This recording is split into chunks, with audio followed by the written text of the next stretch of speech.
जैन साथियों, कैसे हैं आप सब। स्वागत है आपका एक बार फिर आपके अपने YouTube channel Shri Shyam classes. जी हाँ साथियों, शॉर्ट क्लासेस को आगे बढ़ाते हुए एक और प्रश्न की मैं क्लास लेकर के आया हूं जो 101% है कि एग्जाम में आएगा ही आएगा। पिछले 3 से 4 सालों के आप पेपर उठाकर देख लिए, पुराने तीनों चारों जो पेपर है नीट के, एक प्रश्न 100% मिलता है, वो है बुद्धि लब्धि ज्ञात करना।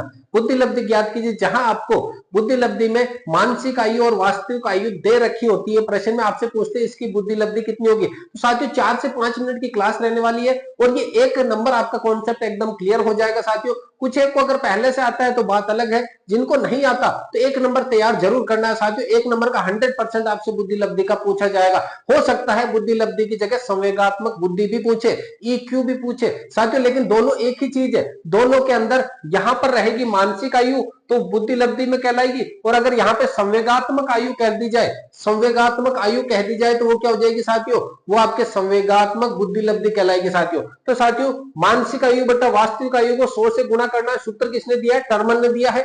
मानसिक आयु देखो, अब कई बार कंफ्यूजन होता है कि सर मानसिक ऊपर लिखे वास्तविक ऊपर लिखे, ये कंफ्यूजन रहता है। तो एक हिंदी का फॉर्मूला अपना लेते हैं अपन, आई क्यू बराबर एम ए, मानसिक आयु बटा वास्तविक आयु। साथियों हिंदी में याद करने के लिए लिखा है मैंने, मानसिक आयु बटा वास्तविक आयु। अब देखो एबीसीडी के अनुसार एम पहले आता है तो उसको प्रायोरिटी ऊपर की तरफ दी, जो वी बाद में आता है उसको अपन ने बाद में दे दिया। अब आप सी ए वगैरह याद रखते हो तो वो आपकी मर्जी है साथियों, याद है पहले से अच्छे से तो कोई दिक्कत नहीं है। लेकिन जिनको याद कंफ्यूजन होता है ना, मानसिक ऊपर लिखे वास्तविक ऊपर लिखे, क्या करें सर, तो एम जो पहले आता है उसको ऊपर लिखा है और जो वी बाद में आता है उसको नीचे लिखा है साथियों। अब देखो प्रश्न है, यदि कोई छात्र 5 वर्ष का है, यानी मानसिक उम्र नहीं, उसकी वास्तविक उम्र आपको कितनी दे दी साथियों, 5 वर्ष दे दी, तथा उसकी मानसिक आयु कितनी है, 6 वर्ष है। मानसिक यानी कि ऊपर वाली उम्र 6 वर्ष है, गुणा किससे करेंगे, 100 से करेंगे, तो इसकी बुद्धि लब्धि यानी आईक्यू लेवल कितना हो जाएगा साथियों, तो कितना हो जाएगा, 5 से 20, 100 को काटा 20 बार, 20 इंटू 6 करा, कितनी होगी साथियों, 120। ऑप्शन नंबर क्या हो जाएगा, सी इसका सही हो जाएगा साथियों।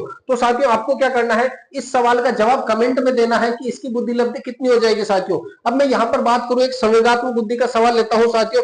संवेगात्मक बुद्धि का भी सेम ही रहेगा, बस करना क्या है, यदि कोई छात्र 5 वर्ष का है तथा उसकी मानसिक आयु 6 वर्ष है, तो यहां पर मैं ये पूरा का पूरा चेंज कर देता हूं और 5 वर्ष और 6 वर्ष को हटा देता हूं साथियों। तो क्या रहेगा देखना एक बार, मैं यहां पे कर देता हूं, यदि कोई छात्र 10 वर्ष का है तथा उसकी मानसिक आयु 8 वर्ष है, उसकी मानसिक आयु कितनी है साथियों, 8 वर्ष है, तो उसकी बुद्धि लब्धि की जगह मैं यहां लिख देता हूं संवेगात्मक बुद्धि लब्धि कितनी होगी, ई क्यू कितनी होगी साथियों, ई क्यू आपको बताना है, क्या करना है, ई क्यू बताना है।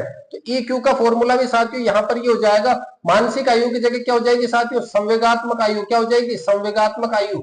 संवेगात्मक आयु कितनी दे रखी है आपके साथियों, यदि कोई छात्र 10 वर्ष का है, 10 वर्ष का तो वो खुद है, और मानसिक की जगह क्या दे देंगे साथियों, संवेगात्मक आयु। ध्यान रखना सवाल वो का वही रहेगा, लेकिन बस नाम मानसिक की जगह संवेगात्मक आएगा और कुछ भी नहीं आएगा साथियों। तो कितनी है, 8 वर्ष, गुणा अपन किससे कर देंगे, 100 से साथियों। 10, जीरो से जीरो काटा, 10 इंटू 8 करा तो कितना हो गया, 80। उसकी संवेगात्मक उम्र कितनी होगी साथियों, 80 होगी। और इस सवाल का जवाब आप मुझे कमेंट में दीजिए कि कितने सर, इस सवाल का जवाब कितना होगा, तभी मैं मानूं कि हाँ छात्रों को समझ में आ रहा है कि नहीं आ रहा। क्या वो वास्तव में ऐसा लग रहा है कि शानदार क्लास, उस शानदार क्लास का रिजल्ट आपको इसमें देना है कि 5 वर्ष का मोहन है, उसकी मानसिक आयु 8 वर्ष है, तो उसकी बुद्धि लब्धि कितनी होगी साथियों, 5 वर्ष का मोहन है, उसकी मानसिक आयु कितनी है, 8 वर्ष है, तो उसकी बुद्धि लब्धि कितनी होगी, 140, 160, 135 और 150।